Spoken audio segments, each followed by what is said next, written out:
says, he who loves to meet Allah, Allah loves to meet him. And he who hates to meet Allah, he who dislikes to meet Allah, Allah Jalla Jalalu dislikes to meet him. Allah loves to meet us, my brothers and sisters. Allah Jalla Jalalu didn't create us so He can punish us. Hasha lillah, it's unbefitting to Allah. It's unbefitting that the King of Kings, the one that owns the heavens and the earths, creates a weak creation only so that He can punish him. It's not how it works, my brothers. Allah Azza wa Jal loves us. The human is more beloved to Allah than the angels. It's the most honorable of Allah's creations. Allah didn't create us to punish us. Allah didn't create us to make things difficult. Allah gave us a deen, He gave us a sharia that to the untrained eye, please brothers, no one to be recording inshallah, please. To the untrained eye, to those who just don't know, sometimes the sharia can come across as why? Like, why is this? Why can't I do this? Why can't I go there? Why? And then sometimes that can be understood as in, brother, like this, that the deen can be difficult. But wallah, my brothers and sisters, if you were to know, every single command of Allah is nothing but rahmah, especially the ones that you dislike. It doesn't change Allah, my brothers. In fact, the Prophet, he says, sallallahu alaihi wasallam, this may even be hadith Qudsi, if every single one of us was to sin, if every one of us was to sin and sin until all of us became like the most toxic, the worst heart, the biggest criminal on earth, if every human being was to sin and sin until we became like the most corrupted and the most criminal heart on earth, doesn't change Allah in the least. Doesn't change Allah.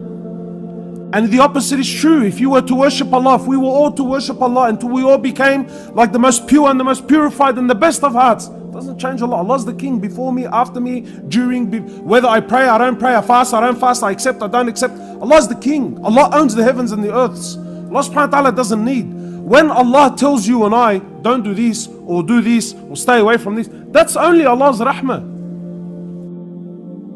It's only Allah's rahmah.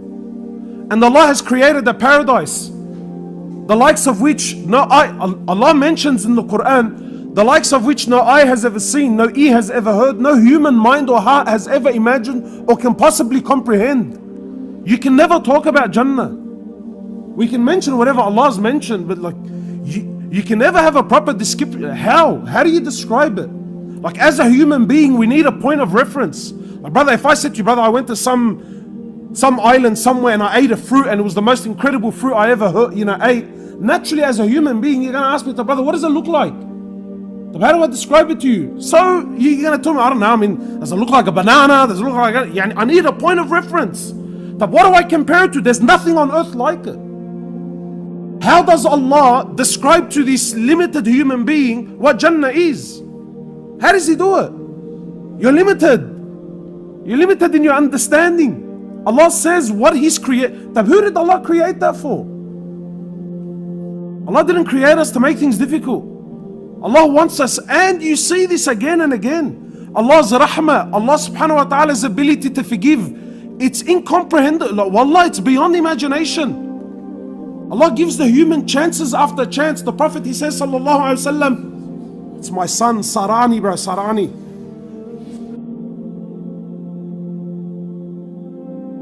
Yeah.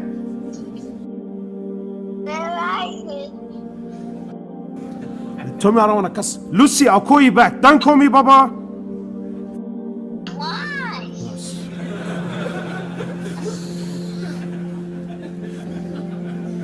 I told him don't call me. Wallahi, I told him. Hello, watch. He's got to keep calling. Where was I, man? SubhanAllah.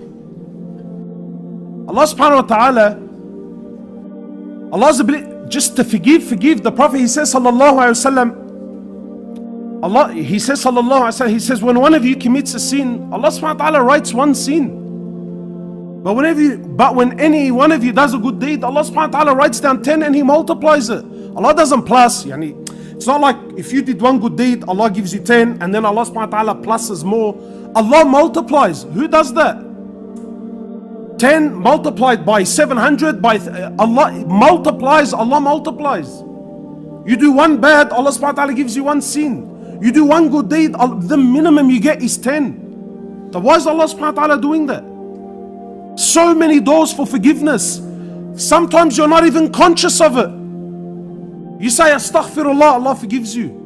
You make wudu, Allah subhanahu wa ta'ala forgives your sins. You make salah, Allah subhanahu wa ta'ala forgives your sins. You come to the masjid and you pray in jama'ah, Allah subhanahu wa ta'ala forgives your sins. You attend the Jum'ah prayer, Allah subhanahu wa ta'ala forgives your sins. You sit in a gathering where Allah subhanahu wa ta'ala has mentioned. Wallah, I don't understand. Even if you had no intention on being here, I'm sure there's someone he got caught up and he couldn't say no, and it's just awkward for him, and he's like his manum sadda empty, and this whole thing finishes so he can get out of here.